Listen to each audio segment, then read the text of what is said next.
Pasteur Oxopak qui nous délivrera la parole de Dieu.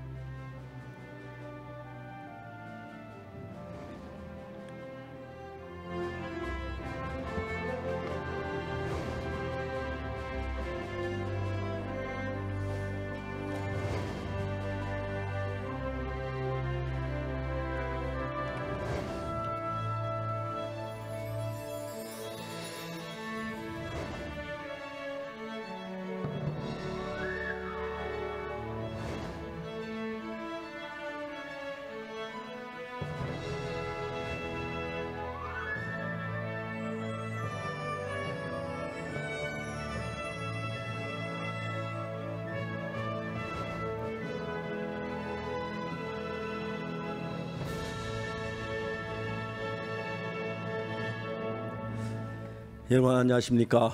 Bonsoir. 우리가 귀한 성경 말씀 속에 하나님 뜻을 발견하고 얼마나 감사한지 모릅니다. Découvrir la volonté de Dieu à travers la Bible qui est vraiment précieuse, c'est vraiment merveilleux.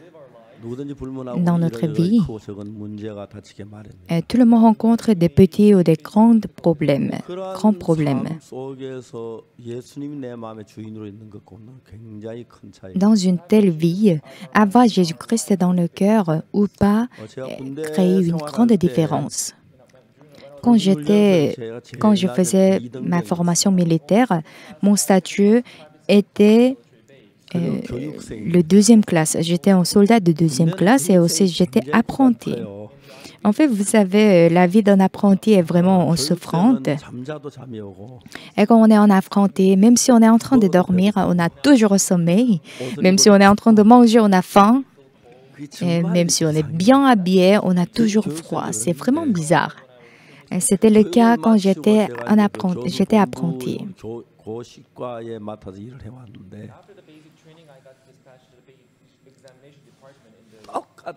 Après ma formation de base, je suis allée dans un service d'examen.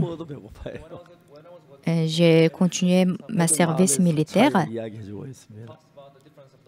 Même si je mangeais, j'avais toujours faim. Vous voyez, cela montre l'importance du cœur.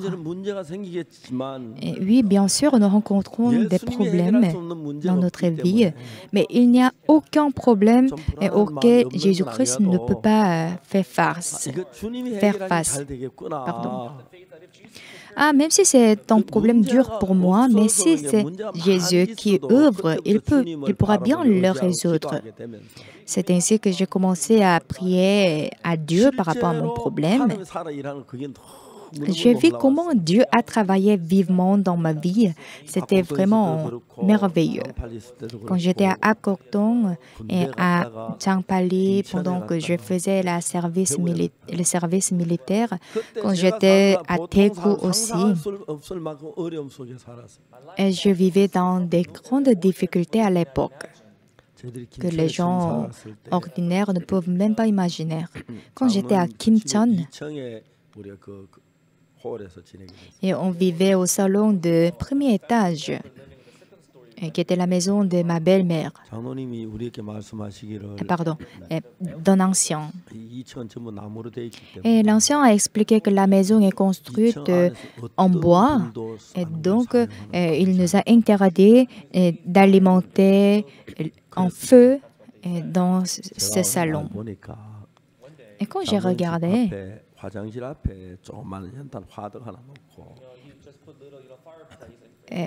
de ce fait, devant le toilette de la maison de l'ancien, on a alimenté en feu au four. J'étais vraiment désolée à ma femme, à mon épouse.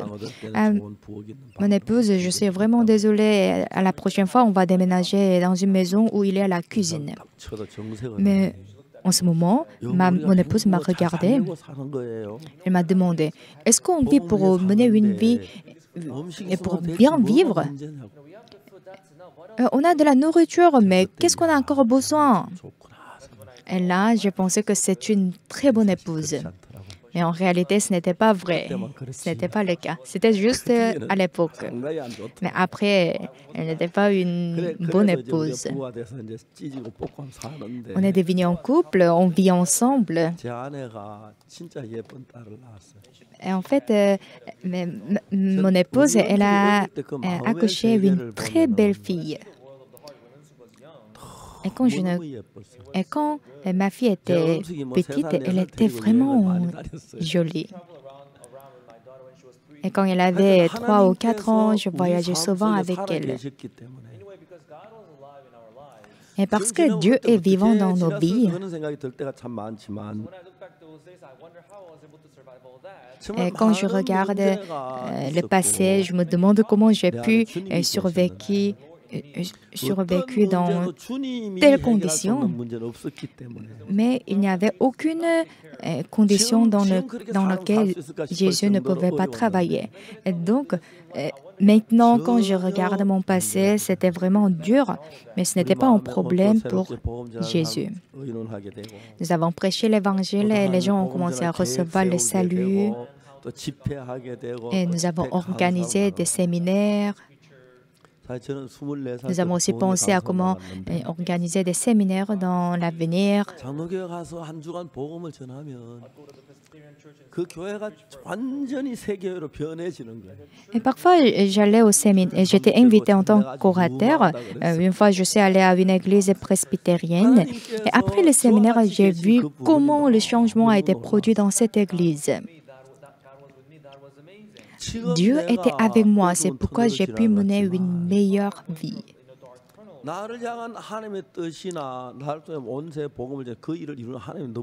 La volonté de Dieu qu'il a envers moi et lorsque je vois comment Dieu accomplit sa volonté à travers moi, je suis vraiment émerveillée.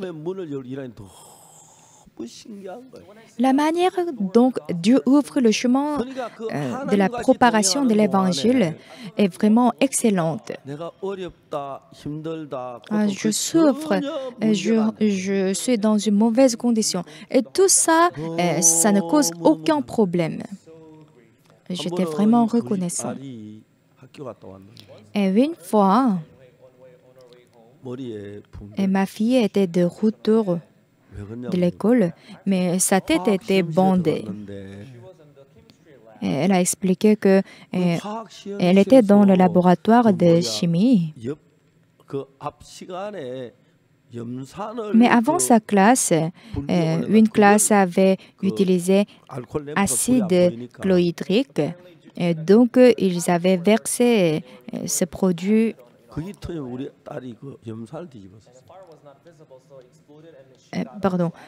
Quelqu'un avait utilisé acide chlorhydrique, mais par erreur, l'acide chlorhydrique a été versé sur la tête de ma fille.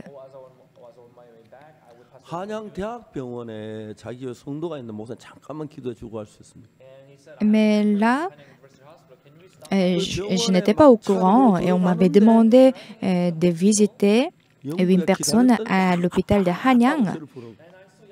Donc, j'étais en train d'y aller pour faire la prière. Mais là, mon fils Yongur a couru vers moi. Il m'a crié. Et après, il m'a expliqué qu'on est en train d'opérer ma fille. Et quand je suis allée, et le docteur m'a demandé de sortir de la salle d'opération. Donc, je suis sortie de là parce qu'elle était en opération.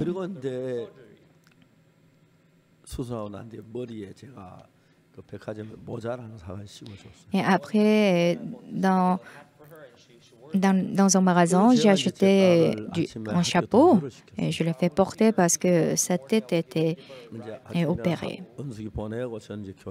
Et comme ça, je l'ai accompagnée et quand elle allait à l'école. Et en fait, jusqu'à ce jour-là, je n'avais pas eu une conversation individuelle avec ma fille. Je n'avais pas souvent cette occasion. Mais à partir de ce moment, j'ai commencé à avoir beaucoup de temps avec ma fille. Et échangeant avec elle, j'ai pu comprendre, j'ai pu réaliser qu'elle n'avait pas de l'assurance sur son salut. Et parfois, j'ai garé la voiture pour parler avec elle pendant longtemps. Mais quand elle était au collège, elle a eu l'assurance du salut. À partir de ce moment, ma fille a commencé à changer complètement. Quand je l'ai vue, j'étais vraiment reconnaissant. Et celui qui n'a pas Dieu dans son cœur est rempli des choses très difficiles et compliquées.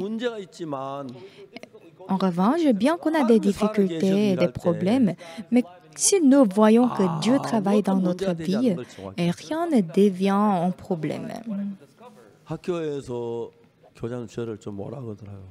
À l'école, le principal m'a demandé de venir à l'école. Et le principal m'a demandé pardon. J'ai dit, ah non, ce n'est pas grave.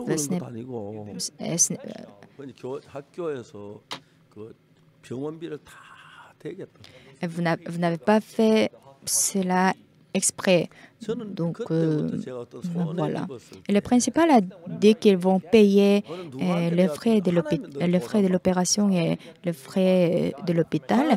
Mais j'ai dit non, pas besoin, parce que je voulais recevoir la récompense de Dieu. J'ai dit au principal, il n'y a pas de... non, ne vous en faites pas. Ce n'est pas que j'ai beaucoup d'argent, mais ce n'est pas qu'on l'a fait exprès. Et à travers cette situation, j'ai pu réaliser que Dieu a envoyé cette situation pour qu'un seul ait le salut. J'ai fait face à plusieurs situations, mais en toute chose, Dieu a travaillé. Quand je pense à cela, je suis vraiment émerveillée. La personne, donc Dieu est vivant dans son cœur, et l'autre personne qui connaît Dieu en théorie, et les deux personnes sont incomparables. Maintenant, je suis âgée et je ne sais pas les situations et les problèmes qui m'attendent encore à mon avenir. Mais quand Dieu conduit ma vie, qu'est-ce qui peut causer le problème? Le plus important est entre Dieu et moi, s'il n'y a pas de quelque chose qui bloque, si Dieu peut travailler librement, qu'est-ce qui peut causer le problème? Aujourd'hui, j'aimerais vous parler de cela. Hier, j'ai partagé la parole dans Hébreux chapitre 10. Pardon. Hébreux chapitre 9. Hébreux chapitre 9, verset 11.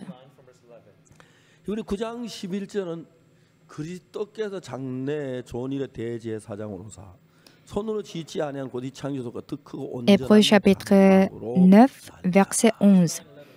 Mais Christ est venu comme souverain sacrificateur des biens à venir. Il a traversé le tabernacle plus grand et plus parfait, qui n'est pas construit de main d'homme, c'est-à-dire qui n'est pas de cette création. Ici, le tabernacle, et en coréen, il est écrit comme une tente. En anglais, le tabernacle représente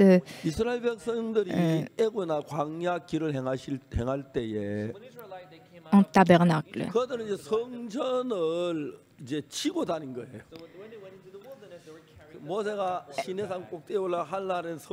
Et Moïse, il est monté sur la montagne de Sinaï et Dieu lui a montré le temple céleste, le tabernacle céleste. Et puis Moïse, il est descendu. Et après que le peuple d'Israël est entré dans le Canaan, ils ont construit un temple. 만든 것입니다. Mais c'est aussi, on appelle aussi le tabernacle parce que c'est fait selon l'image du tabernacle céleste. Jésus-Christ est venu comme souverain sacrificateur des biens à venir. Qu'est-ce qu'on dit par la suite? Il a traversé le tabernacle, plus grand et plus parfait, qui n'est pas construit de mains d'homme, c'est-à-dire qui n'est pas de cette création.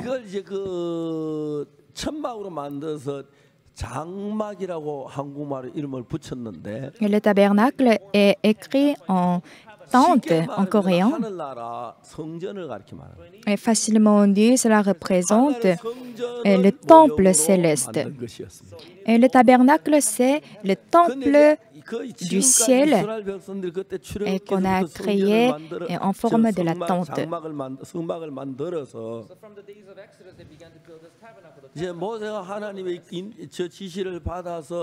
Moïse a été ordonné par Dieu.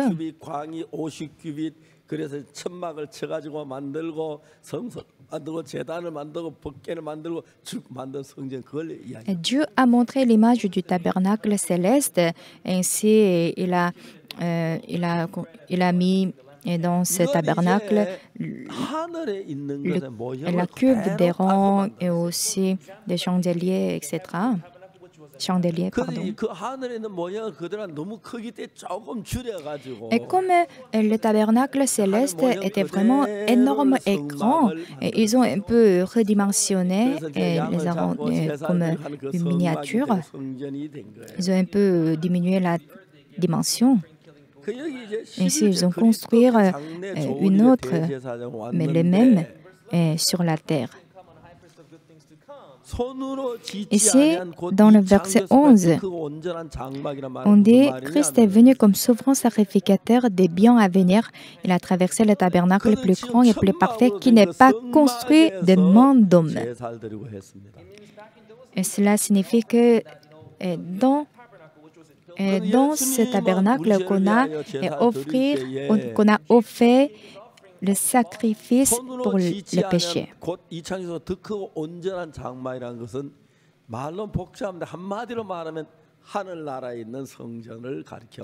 Ici, on a décrit le tabernacle plus grand et plus parfait qui n'est pas construit de main d'homme, c'est-à-dire qui n'est pas de cette création. Et si on le résume, si on le dit plus facilement, ça représente le tabernacle céleste. Le tabernacle plus grand et plus parfait. Et autrement dit, le tabernacle des cieux, le tabernacle céleste. Verset 12.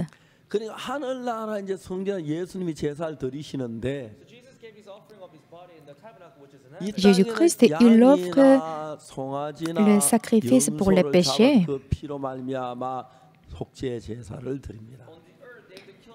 Et souvent, quand on donne le sacrifice pour les péchés, on donne le bouc ou le veau ou une chèvre comme sacrifice. Mais ici, il est écrit « Christ est venu comme souverain sacrificateur des biens à venir. » Des biens à venir. Et donc, le fait qu'on a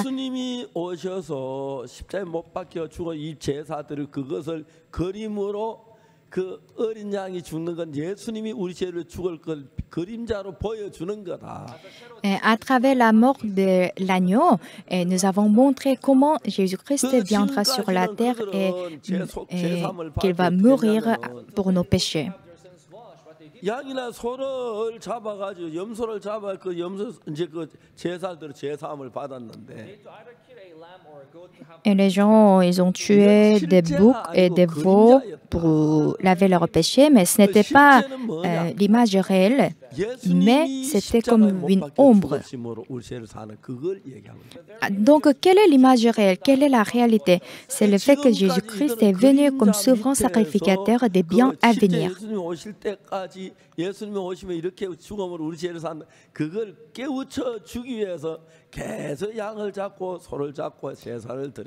Ils ont offert les sacrifices pour les péchés en tuant des veaux et des boucs et des chèvres.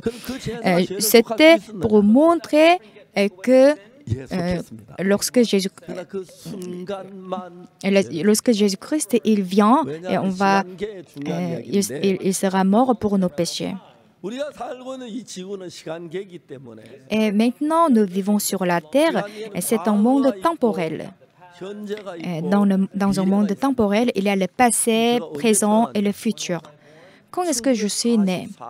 Je suis né en 1944. Je ne peux pas retourner à l'année où je suis né, mais je peux parler de cette année. Mais le ciel, dans le royaume des cieux, c'est un monde éternel. Donc, le temps ne coule pas. Et là-haut, toute chose vit éternellement. C'est pourquoi Jésus-Christ, il n'a pas coulé son sang sur la terre, mais il est monté dans le tabernacle céleste et il a aspergé son sang pour toujours. Hébreux chapitre 9, verset 11. Mais Christ est venu comme souverain sacrificateur des biens à venir. Il a traversé le tabernacle plus grand et plus parfait. Ce signifie qu'il est entré dans le tabernacle céleste. Verset 12. Au verset 12. Et il est entré une fois pour toutes dans le lieu très saint, non avec le sang des boucs et des veaux, mais avec son propre sang, ayant obtenu une rédemption éternelle. Dans l'Ancien Testament, on tuait des boucs et des veaux pour laver le péché, mais pas avec le sang des boucs et des veaux, mais avec le sang de Jésus-Christ. Nous sommes entrés dans le lieu très saint pour asperger le sang. Ainsi, la rédemption éternelle est accomplie. La rédemption éternelle. Répétez après moi, rédemption éternelle. Le péché est lavé éternellement, pour toujours. Comprenez-vous? Vous parlez bien l'anglais, n'est-ce pas? Et il faut mémoriser ce vocabulaire. Eternal Redemption. Moi, je ne sais pas parler l'anglais, mais il y a un seul mot que je m'exprime bien en anglais. C'est Eternal Redemption. Et quand je le dis en anglais, les gens ils sont très contents de l'entendre. Jésus-Christ a accompli la rédemption éternelle.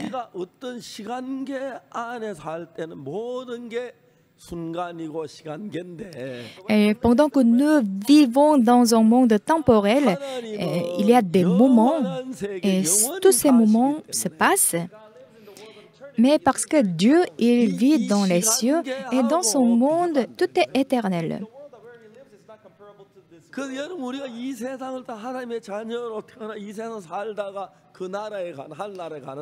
Et nous vivons sur cette terre, mais après, nous allons et nous irons au ciel, là où Dieu est. Mais dans les royaumes des cieux, tout est éternel. C'est un monde éternel. Tout est éternel là-bas. Et donc la rédemption éternelle aussi.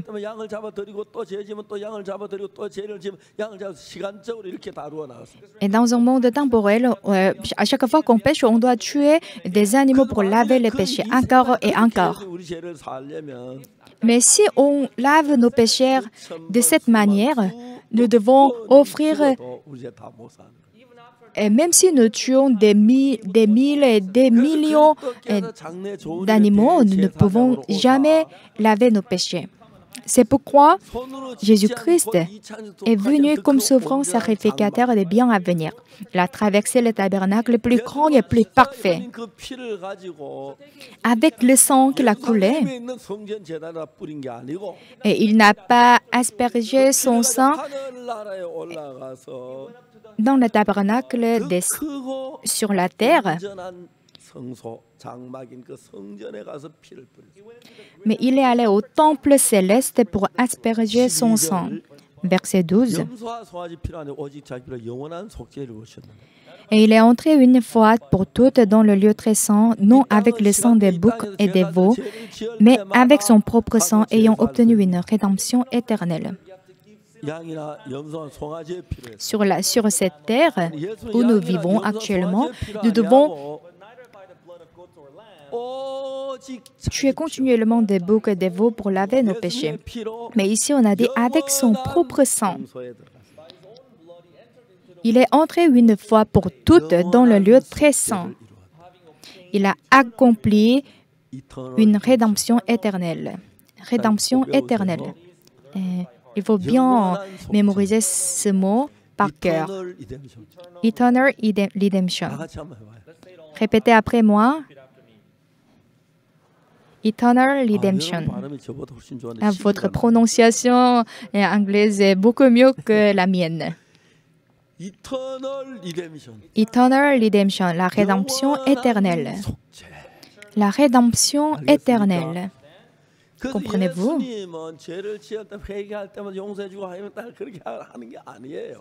Donc, Jésus-Christ, il n'a pas fait de sorte que nous demandons le pardon à chaque fois que nous péchons. Mais il a obtenu une rédemption éternelle une fois pour toutes. Amen. C'est vraiment merveilleux. Permets-moi de continuer. Hébreux 9, verset 11. Mais Christ est venu comme souverain sacrificateur des biens à venir. Il a traversé le tabernacle plus grand et plus parfait qui n'est pas construit de main d'homme, c'est-à-dire qui n'est pas de cette création. Comprenez-vous ce verset biblique? Aujourd'hui, beaucoup de gens, ils ne savent pas bien la Bible. Moi, j'ai reçu le pardon de mes péchés, mais je pêche encore. Pardonne-moi, pardonne mes péchés. Après, on devient pécheur, après, on revient juste. On devient encore pécheur, juste, on répète chaque fois. Mais Jésus-Christ, il a accompli la rédemption éternelle pour toujours. Parce qu'il a lavé tous nos péchés éternellement. C'est pourquoi nous ne pouvons pas être en pécheur pour toujours. Mais sans le savoir, les gens, ils tremblent de la peur. Maintenant, j'ai du péché, mais si je meurs maintenant, j'irai en enfer.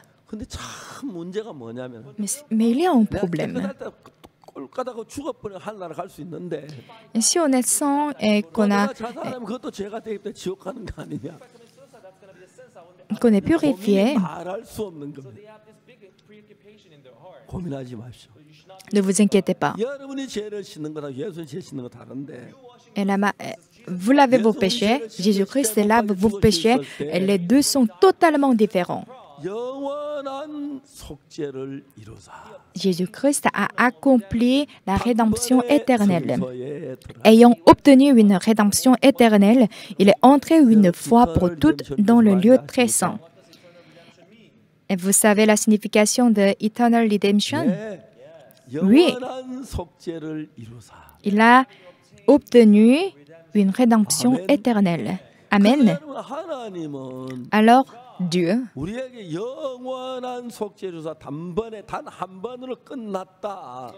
il nous déclare qu'il nous a donné la rédemption éternelle et c'est fini une fois pour toutes.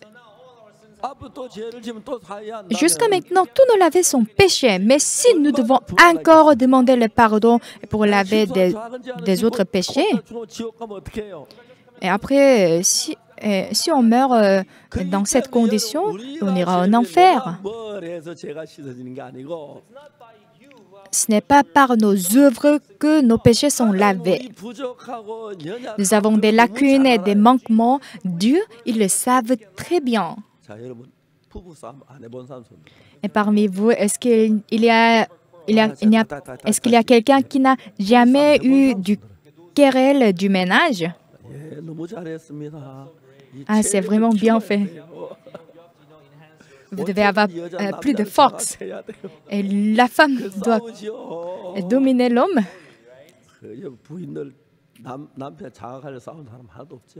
Mais je sais très bien qu'il n'y a aucune femme qui querelle contre leur mari pour le dominer. C'est très bien. Même si on s'est querellé, ça ne signifie pas qu'on n'est plus couple. Oui, c'est vrai qu'après quelques querelles, on peut se divorcer, mais on se querelle, mais après on se réunit encore, on se réconcilie. Moi aussi, parfois, je dispute avec mon épouse parce qu'elle ne veut pas perdre. Elle essaie de me gagner.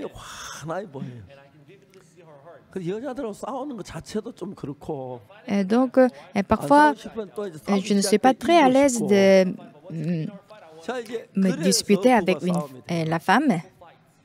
En tout cas, ce qui est important est que le couple se querelle.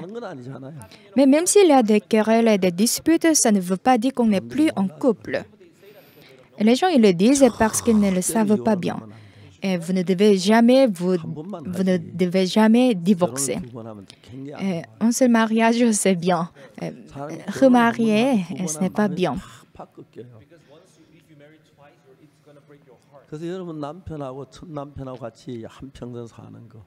Et vivre avec premier épouse jusqu'à la fin, vivre avec première épouse jusqu'à la fin, c'est bien.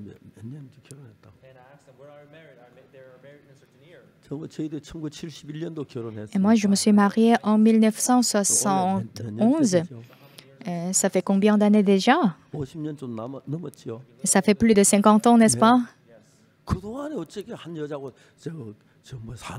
Les gens m'ont demandé comment vous avez pu vivre avec une femme pendant plus de 50 ans. Mais en fait, ce n'est pas le cas. Même une femme, je ne peux pas bien m'occuper d'elle.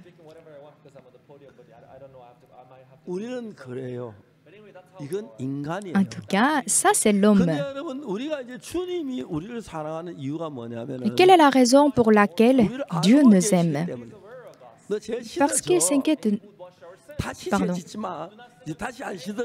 Moi, j'ai lavé ton péché. Ne pêche plus. Ne pêche plus. Il n'a jamais dit ça. Il sait très bien que l'homme est faible.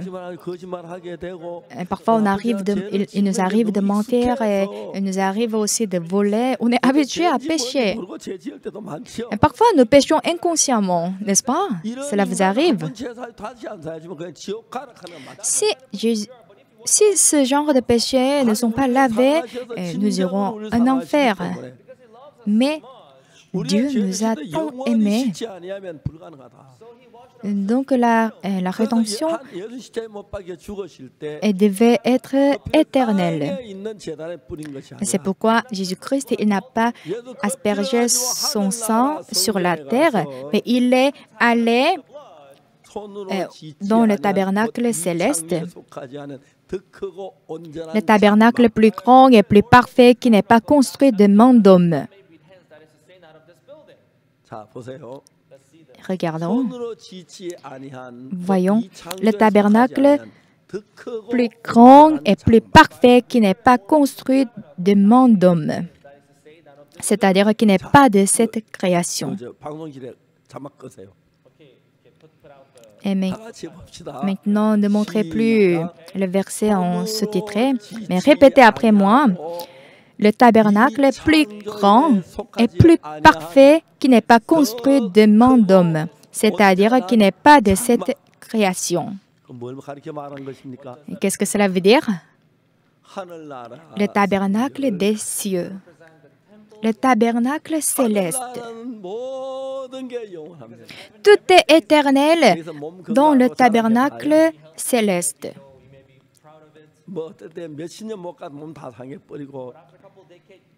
Sur cette terre, après des dizaines d'années, on n'arrive pas à bien bouger. Il y a aussi le virus du corona. Il y a aussi le virus de corona. Parfois, il y a des maladies et des inflammations et tout ça.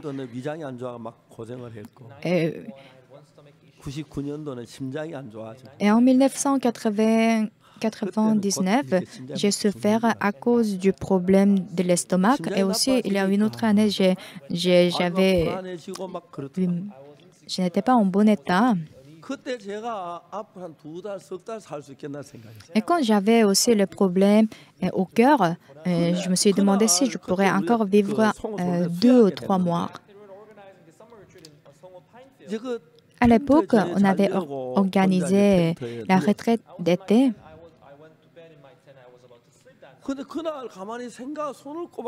Et la nuit, je me suis couchée et j'ai commencé à réfléchir.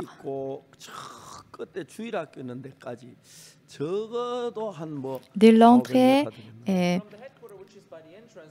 d'autres, là où il y a l'école de dimanche, j'ai fait aller-retour 4 fois de l'entrée au lieu de l'école de dimanche. J'ai réfléchi profondément, mais c'était bien 4 fois aller-retour. J'ai marché quelques kilomètres avec mon cœur. Et quand j'ai réfléchi profondément, c'était vrai que j'ai fait 4 allers-retours de l'entrée au lieu de l'école de dimanche. Et pour vous, ça peut être quelque chose de normal. Mais moi, là, j'ai pu comprendre que Dieu a guéri mon cœur. Mon cœur est complètement guéri. Et pour certains, ça peut être une parole insensée, mais j'étais sûr. J'étais certain. J'ai commencé à courir à partir du lendemain matin. J'ai transpiré. En fait, comme vous savez, quand on a un problème au niveau du cœur, on ne doit pas courir. À l'époque, à côté de ma maison, il y avait le collège de Sodaemun. Et dans cette école, il y avait le terrain sportif, mais c'était vraiment beau. Donc moi, j'ai fait des cours. J'ai couru. Et comme c'était à l'aube, il n'y avait personne, donc j'ai couru vraiment librement. J'ai couru 30 km, un tour, premier tour et deuxième tour. C'est là que j'ai commencé du jogging. Je suis allée dans un magasin de chaussures. J'ai acheté des baskets. Même en Afrique, même quand je suis allée en Afrique, le matin très tôt, j'ai couru. Et quand je suis allée à Saint-Pétersbourg, en Russie, j'ai aussi couru. J'ai couru 1 kilomètre, 3 kilomètres, et j'étais vraiment content. Et sans se rendre compte, j'étais guérie de la maladie du cœur. Et quand on est vieux, la jointure devient fragile. Donc, le médecin m'a conseillé de ne pas courir.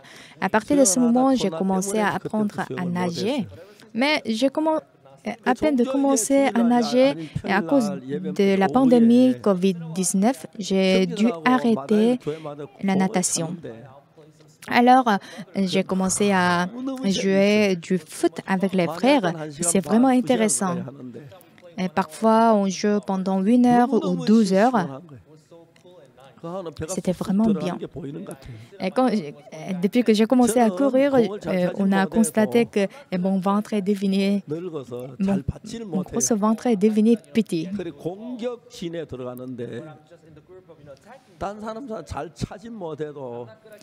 Je suis dans l'équipe, je suis dans la ligne d'attaque. Je ne peux pas bien attaquer comme les autres. Mais les gens essaient de m'accompagner, donc je fais du sport. Et bientôt, j'aurai 80 ans. Et quand je regarde mon passé, pendant 80 ans, j'ai l'impression que le temps s'est écoulé très vite. J'ai rencontré beaucoup de difficultés et des problèmes, mais Dieu était avec moi. Donc, rien n'est devenu un problème réel pour moi. Parfois, je m'inquiète, mais j'ai vu comment Dieu m'aide. Devant Dieu, j'étais vraiment reconnaissant. Parmi vous aussi, il y a quelqu'un qui va à l'église, mais qui n'a pas l'assurance du salut, et qui n'a pas l'assurance de se tenir devant Dieu. Alors, et comment nous pouvons obtenir la rédemption éternelle? C'est un sujet très important. Et moi, je parle des langues et à travers la prière, il y a certains qui le disent, mais on ne reçoit pas le salut par nos œuvres, mais par ce que Jésus-Christ a accompli. C'est à travers ce que Jésus-Christ a fait que nous recevons le salut. La différence vient de la croyance. Soit vous le croyez, soit vous ne le croyez pas. C'est ça qui crée la différence. Et ça, c'est déjà la parole de Dieu, la Bible. Nos péchés sont déjà lavés. Il n'y a aucun moyen par lequel nous pouvons vérifier si nos péchés sont lavés ou pas. Mais Dieu dit que mon péché est lavé, mes péchés sont lavés. Et croire en la parole de Dieu, c'est vraiment merveilleux. Si je vous demande de croire en la parole du pasteur Lim Min-chol, qu'est-ce que je vais faire si c'est un mensonge? Ma vie dépend de sa parole. Mais ce n'est pas la parole d'une personne bien connue, mais c'est la parole de Dieu. Et lisons Hébreux 10, verset 11. Mais Christ est venu comme souverain sacrificateur des biens à venir. Il a traversé le tabernacle le plus grand et plus parfait, qui n'est pas construit de main d'homme, c'est-à-dire qui n'est pas de cette création. Et si bienvenue, bien-aimé, et même si je ne fais pas des efforts pour mémoriser cette parole, ces versets bibliques, comme je l'explique continuellement, je le mémorise par cœur.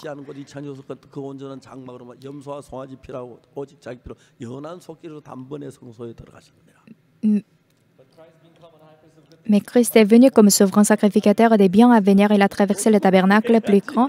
Toi, tu l'as lu.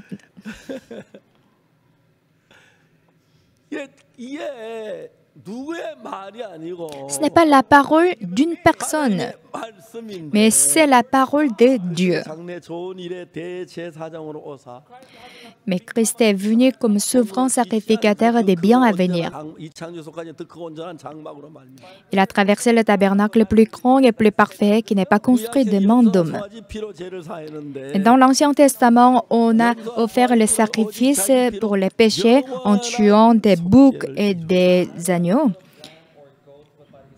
Mais ici, il est écrit non avec le sang des boucs et des veaux, mais avec son propre sang, ayant obtenu une rédemption éternelle. Il est entré une fois pour toutes dans le lieu très saint. C'est ça. C'est tout.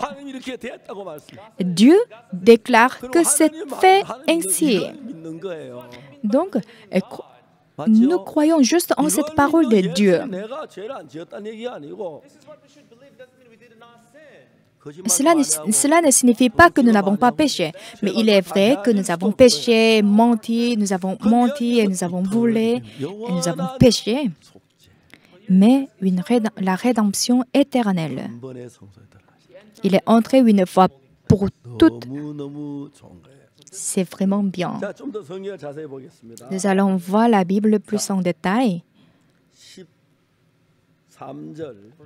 Verset 13. Et nous allons lire plutôt à partir du verset 12. Et il est entré une fois pour toutes dans le lieu très saint, non avec le sang des boucs et des veaux, mais avec son propre sang, ayant obtenu une rédemption éternelle. Car si le sang des taureaux et des boucs et la cendre d'une vache répandue sur ceux qui sont souillés sacrifient et procurent la pureté de la chair. Verset 14. Est-ce que vous voyez bien les versets qui sont sous-titrés? On va lire ensemble. 1, 2, 3. Combien plus le sang de Christ, qui par un esprit éternel s'est offert lui-même sans tache à Dieu, purifiera-t-il votre conscience des œuvres mortes afin que vous serviez le Dieu vivant?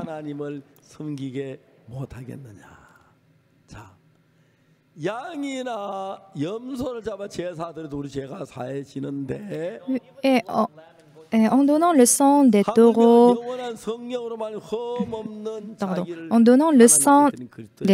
et des boucs, et nous pouvons laver le péché. Mais combien plus le sang de Christ, qui par un esprit éternel s'est offert lui-même sans tache à Dieu, purifiera-t-il votre conscience des œuvres mortes, afin que vous serviez le Dieu vivant? Dieu nous a rendus parfaits.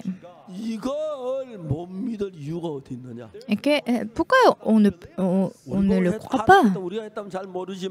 Si c'est nous qui l'avons fait, oui, nous pouvons ne pas le croire. Mais c'est quelque chose qui est fait par Jésus. Pourquoi il ne pouvait pas laver nos péchés? C'est vraiment merveilleux et nous sommes reconnaissants pour cela.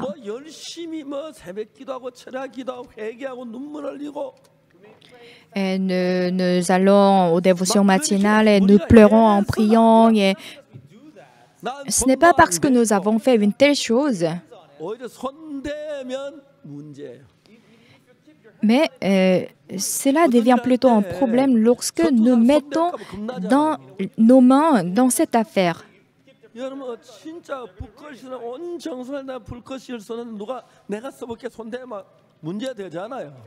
Supposons que vous êtes en train d'écrire quelque chose, vous êtes en train de faire calligraphie, mais il y a quelqu'un qui touche vos mains en disant que moi je vais l'écrire, et comme ça vous allez rater, vous allez gâter le calligraphie.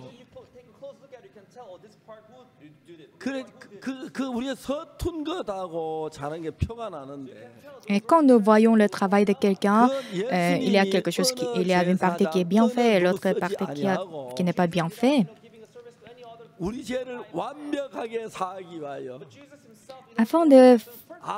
Afin d'effacer nos péchés complètement, lui-même, Jésus-Christ a été crucifié sur la croix. Voilà, c'est ce que la Bible nous dit. Et on va lire encore une fois la Bible. Verset 12. Versets 12 et 13. Lisons ensemble 1, 2, 3. Et il est entré une fois pour toutes dans le lieu très saint, non avec le sang des boucs et des veaux, mais avec son propre sang, ayant obtenu une rédemption éternelle. Verset 13.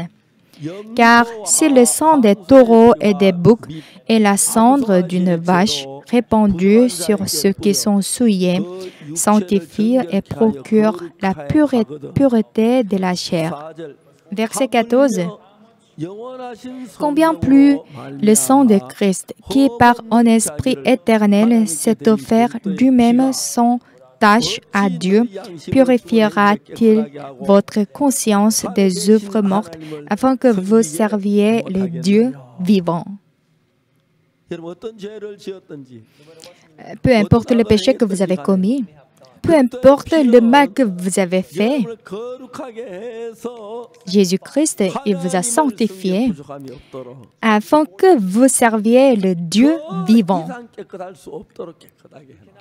Et on ne peut pas être plus clair, plus pur que cela. Amen. Et nous avons péché, nous avons fait du mal, mais il ne se souvient plus de cela. Bien que nous ayons beaucoup de pensées, mais faire quelque chose pour laver nos péchés, ça n'a pas de sens. Par nos œuvres, le salut ne peut pas être accompli. Par le fait que Jésus-Christ a été mort sur la croix, parce qu'il a lavé tous nos péchés, nous avons pu obtenir la liberté. Amen. Amen. Une telle histoire dans le livre d'Hébreux est vraiment précieuse. Mais aujourd'hui, beaucoup de pasteurs ne prêchent pas la parole sur le livre d'Hébreux. Oh, c'est vraiment compliqué. Mais en fait, c'est vraiment facile et aussi c'est intéressant. Il y a beaucoup de bonnes paroles ici. Donc, verset 15. Et c'est pour cela qu'il est le médiateur d'une nouvelle alliance, afin que la mort étant intervenue pour le rachat des transgressions commises sous la première alliance, ceux qui ont été appelés reçoivent l'héritage éternel qui leur a été promis. Verset 16. Car là où il y a un testament, il est nécessaire que la mort du testateur soit constatée. Un testament, en effet, n'est valable qu'en cas de mort, puisqu'il n'a aucune force tant que le testateur vit. Voilà pourquoi c'est avec du sang que même la première alliance fut inaugurée.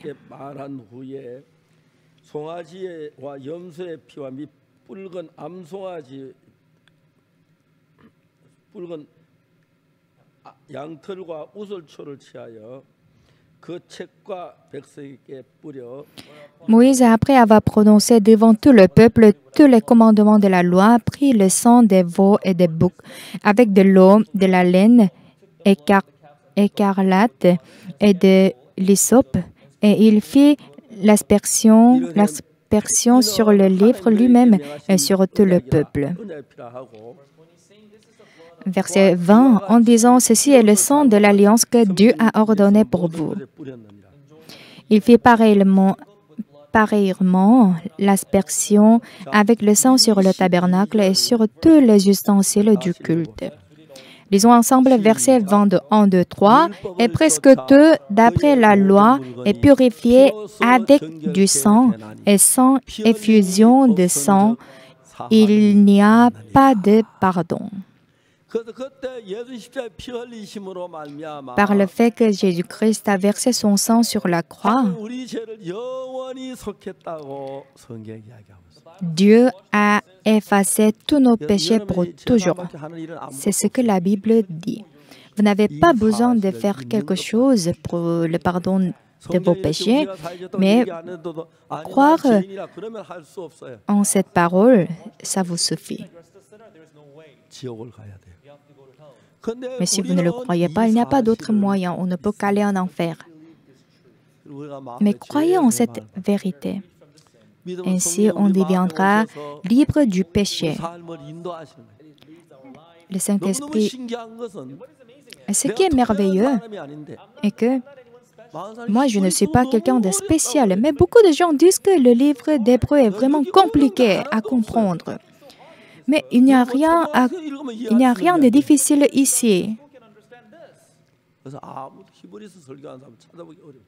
C'est vraiment difficile de trouver quelqu'un qui prêche sur le livre d'Hébreux. Parce qu'on regarde avec des perspectives différentes, on ne comprend pas ce livre, mais c'est un livre qui est vraiment beau.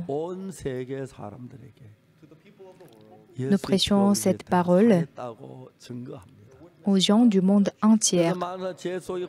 On prêche sur le fait que Jésus-Christ, son sang, a effacé tous nos péchés.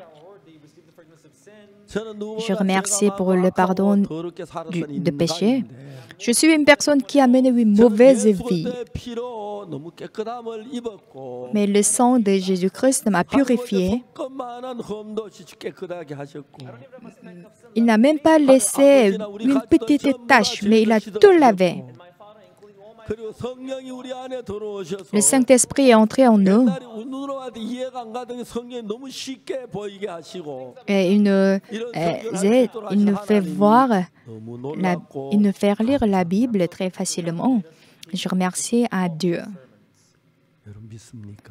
Est-ce que vous le croyez? Vous croyez en cette vérité? Les gens qui ne le savent pas, les gens qui ne savent pas cette vérité, ils souffrent à cause de leurs péchés. Je suis vraiment reconnaissant. Et mon père, il aimait beaucoup les amis. Il aimait beaucoup ses amis. Et il avait beaucoup de bons amis. Avant de quitter le monde, avant d'être décédé,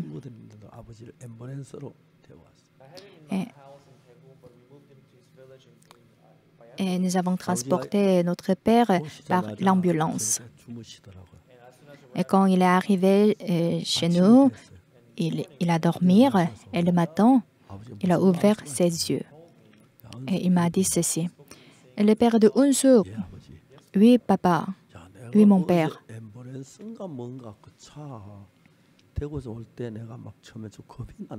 Hier, quand je suis montée dans l'ambulance à Daegu, j'avais un peu peur. Mais j'ai pu venir jusqu'à la maison très confortablement. Je remercie à Dieu. Je remercie Dieu.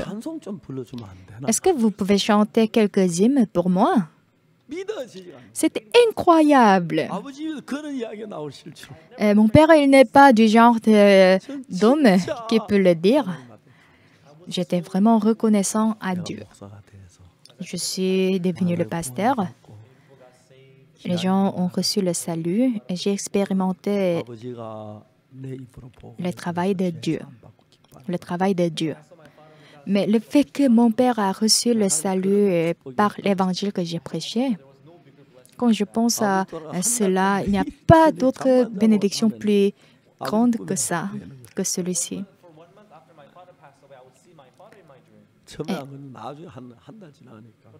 Et après la mort de mon père,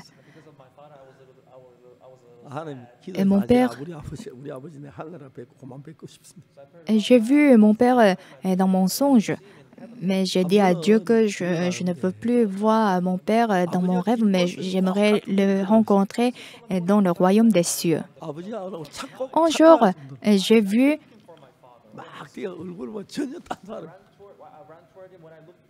vu le dos d'une personne qui avait la même apparence que mon père, donc j'ai couru, j'ai regardé le visage, mais ce n'était pas mon père, mais c'était quelqu'un qui avait la même apparence, la même vue de dos que mon père. En fait, mon père, il nous a vraiment beaucoup aimés. Mais la plus grande chose qu'il a fait sur cette terre est qu'il a accepté l'évangile que je lui ai prêché. Je suis vraiment reconnaissant. Et quand Jungkook est né,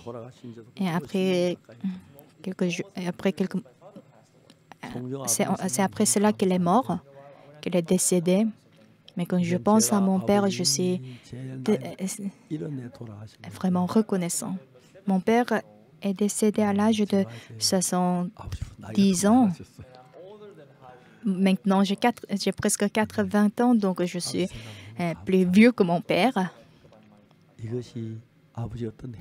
Quand je pense à lui, je suis vraiment reconnaissant parce que le salut qu'il a reçu est indépendant de ses œuvres. Dieu nous a envoyé Jésus-Christ, son Fils, sur cette terre. Cet amour est vraiment grand. Et dans un moment de silence, je parle à Jésus-Christ. Pourquoi tu m'as sauvé une telle personne comme moi? Je te remercie vraiment. Même si j'abandonne toute ma vie, même si je me donne tout, ton amour est grand.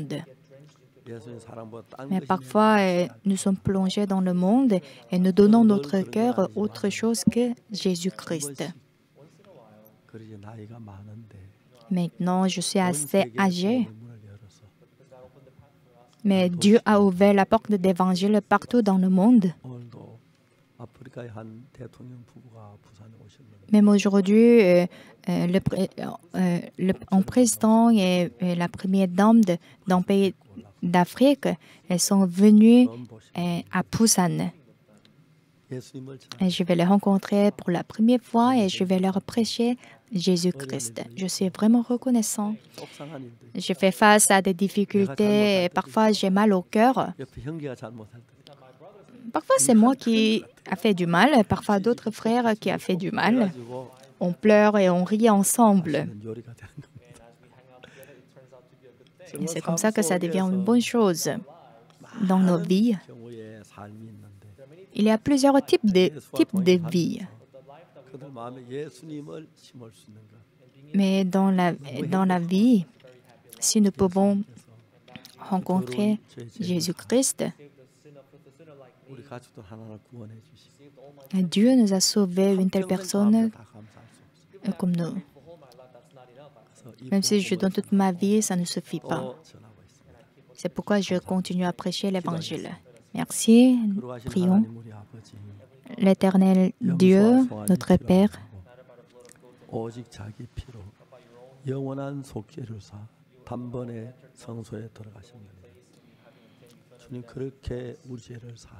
et toi, tu es entré une fois pour toutes dans le lieu très saint, non avec le sang des boucs et des veaux, mais avec ton propre sang.